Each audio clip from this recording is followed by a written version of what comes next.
కేదార్నాథ్ కి వచ్చే వాళ్ళకి ఒక బిగ్గెస్ట్ అప్డేట్ చెప్తాను ఈ వీడియోలో. आपकी सेफ्टी हम आए हुए हैं, ठीक है, परेशान मत होइए, सब निकल जाएंगे. आगे से हम पीछे इसलिए कर रहे हैं, वहाँ पर स्लाइड आया हुआ है ना, यहाँ सेफ है, डरिए मत, ठीक है.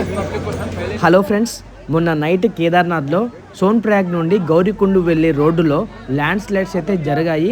ట్విస్ట్ ఏంటంటే ఆ ల్యాండ్ స్లైడ్స్ జరిగే ఏరియాకి నేను జస్ట్ 50 మీటర్స్ దూరంలోనే ఉన్నాను. నిజంగా చెప్తున్నా, ఆ మహాదేవుడే కాపాడా అని అనుకున్నాను, కానీ ఎవ్వరికి మాత్రం ఏం కాలేదు.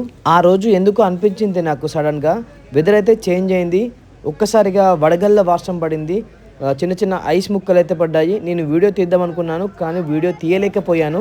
నార్మల్ గానే ఇక్కడ వర్షం పడుతుంది కదా అని అనుకున్నాను. అందరూ గౌరీకుండ నుండి సోన్ప్రయాగ్ కి జీప్ లో అయితే వెళ్తున్నారు. నేను కూడా జీప్ ఎక్కి వెళ్లే సమయం అయితే వచ్చేసింది. ఇంకా జీప్ ఎక్కేసి హ్యాపీగా సోన్ప్రయాగ్ కి వెళ్దాం అనుకునేసరికి జీప్ ఎక్కి జస్ట్ 2 మినిట్స్ కూడా కాలేదు, నా ముందు జీబులన్నీ వరుసగా ఆగాయి. నేనేమో నార్మల్ గానే అనుకున్నాను, కానీ వెహికల్ దిగి కొద్దిగా ముందుకు నడుచుకుంటూ వెళ్లి చూస్తే మొత్తం కొండ చర్యలన్నీ అప్పుడే కింద పడుతున్నాయి. ఇంకా అందరం ఒక్కసారిగా వెనక్కి జరిగి ఆగిపోయాం అక్కడికే. ఎవరికైతే ఏం కాలేదు. నా చుట్టూ ఒక 10,000 మంది ఉన్నారు. వెంటనే రెస్క్యూ టీం వాళ్ళు వచ్చి అందరినీ భయపడకండి అని చెప్పేసి రోడ్ అయితే క్లియర్ చేశారు. మీరు కూడా వచ్చేటప్పుడు కొద్దిగా జాగ్రత్తగా కొండ చర్యలు కానీ అన్ని చూసుకుంటూ రండి.